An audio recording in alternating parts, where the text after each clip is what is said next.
Hi guys, welcome to current affair of 9th जुलाई। इसके अंदर हम प्रीलिम्स करंट अफेयर डिस्कस करने वाले हैं। अब पहला जो है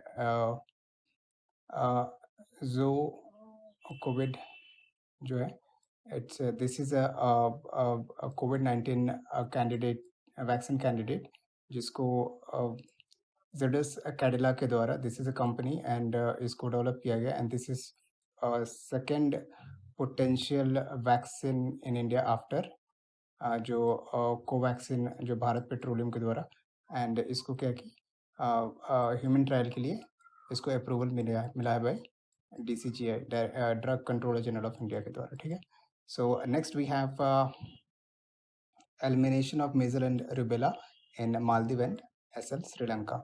ठीक है, तो this is like this is the major cause for death among young children globally। ठीक है, measles and rubella and measles के बारे में this is highly contagious viral disease। ठीक है, ये स्प्रेड होता है बहुत तगड़े जल्दी से स्प्रेड हो जाता है और ये जो स्प्रेड होने का कारण है कॉफिंग स्नीजिंग वगैरह। So this virus is exclusive human pathogen and it is not इसका कोई वेक्टर नहीं है एंड नो एनिमल रिजर्वायर। मतलब कहने का मतलब जैसे मलेरिया का जो वायरस है वो मतलब काटने से मच्छर के काटने से होता है, तो मच्छर कोई ट्रांसमिटर नहीं है, मच्छर या कोई उसके थ्रू ट्रांसमिट नहीं होता है, डायरेक्टली ह्यूमन से ह्यूमन ट्रांसमिट होता है। ठीक है, तो मीजल क्या करता है कि इम्यून सिस्टम को अपना वीक कर देता है, जिससे क्या है कि जो ब्लाइंडनेस होता है, डायरिया होता है, निमोनिया कॉज होता है। ठीक है, and this occurs only in human. ठीक है, नेक्स्ट वी हैव रुबेला। इसके अंदर रुबेला जिस is also called as German measle and ये generally it's a mild disease but serious consequence for pregnant and their children। congenital जो rubella syndrome है and foetus, जिसको foetus के अंदर permanent disability या कोई प्रॉब्लम हो जाता है। ठीक है, एंड इसका जो वैक्सीन है वो है रुबेला मीजल रुबेला वैक्सीन जो डेवलप किया गया एंड दिस आर द जो कॉज होता है इसका इन केस इसका इसके अंदर हार्ट डिसऑर्डर हो जाता है, देन निमोनिया हो जाता है, डायरिया हो जाता है, ब्लाइंडनेस होता है, डेफनेस हो जाता है, ब्रेन डैमेज होता है, बच्चों के अंदर स्पेशली कॉज होता है। ठीक है, next we have affordable rental housing complex scheme and this is a sub scheme of PM Awas Yojana urban. ठीक है, इसके अंदर जो माइग्रेंट है और जो पुअर है, जो गांव से सिटी में आते हैं, उनके लिए स्पेशली टारगेट बेनिफिशियरी है जो वर्क फोर्स है मैन्युफैक्चरिंग सेक्टर इंडस्ट्री में, फिर service provider like construction worker, students वगैरह जो गांव से आते हैं, तो उनके लिए ये स्कीम है। ठीक है, next we have UAE in support of open sky agreement with India. ठीक है, ओपन स्काई एग्रीमेंट क्या होता है कि नंबर ऑफ फ्लाइट्स जैसे एयरलाइन होता है between the two countries can unlimited number of flights can travel between the two countries.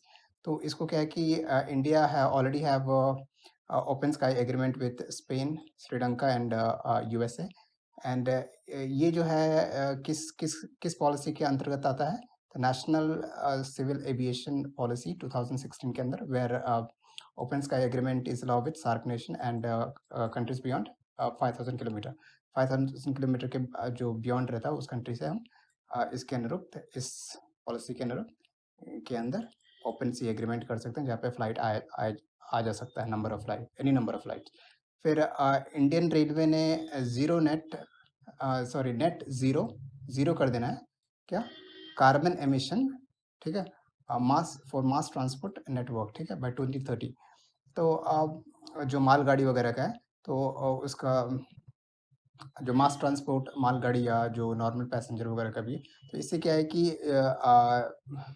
Indian railway plan कर रहा है सोलराइज कर देने के लिए रेलवे स्टेशन के लिए, और जो उसका वेकेंट लैंड है वहाँ पे सोलर वगैरह क्या बोलते हैं लगाने के लिए प्लान कर रहा है। So it will become the first after this, it will become the first transport organisation to have self sufficient energy. ठीक है, HP जो है Himachal Pradesh is the first state with 100% LPG connection. So already LPG connection the Ujjwala Yojana के अंतर्गत जो ministry of petroleum and national gas के अंदर आता है, जिसमें फ्री एलपीजी प्रोवाइड किया जाता है women from below poverty line house hold. और इसके अंदर जो बच गए हैं तो स्टेट ने लॉन्च किया था अपना एक योजना, दैट इज हिमाचल गृहिणी सुविधा योजना, जो लेफ्ट आउट थे उज्ज्वला योजना में। और इसके थ्रू उन्होंने 100% LPG connection in state achieve किया है, and this is the first state to achieve so. ठीक है। National highway authority of India ने क्या है कि रोड रैंकिंग किया है for quality of service, road को रैंक करने के लिए, हाईवे को रैंक करने के लिए, and this is on performance assessment and ranking of highway. इससे क्या हो जाता है कि ऑपरेशनल एफिशिएंसी आएगा, कि काम करने में और एफिशिएंसी आएगा, और quality of road will be maintained. ठीक है। असेसमेंट किया जाता है 3 क्राइटेरिया पे। वन इज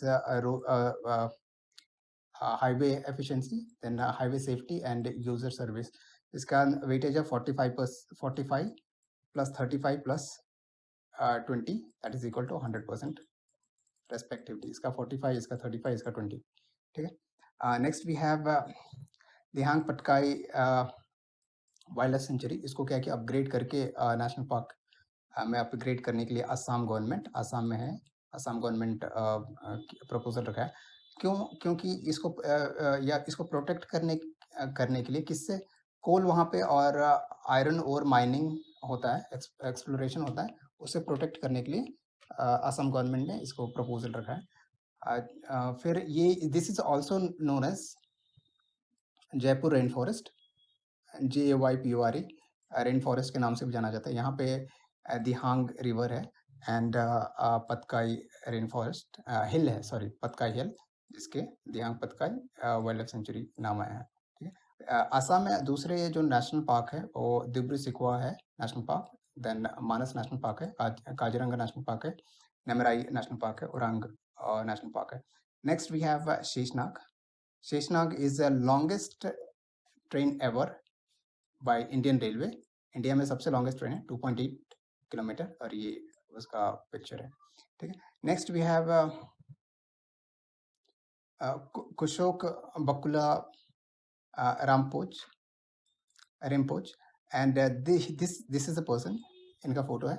एंड ये क्या है कि जब प्राइम मिनिस्टर हमारे नरेंद्र मोदी निमो NIMO वहाँ पे जब गए थे लद्दाख जस्कर रेंज में, एंड तब उन्होंने इनका नाम मेंशन किया था, and this person is Buddhist monk, and इन्होंने लद्दाख के कल्चर वगैरह को बढ़ावा देने में इनकी नोबल टीचिंग रही है, as he was a monk and he was also statesman and diplomat, and he was also the architect of modern Ladakh. ठीक है, this person, right, here is a photo. आज के लिए इतना ही था। इसका PDF डाउनलोड कर दीजिएगा आप। ठीक है, नीचे डिस्क्रिप्शन बॉक्स में, राइट। Thank you.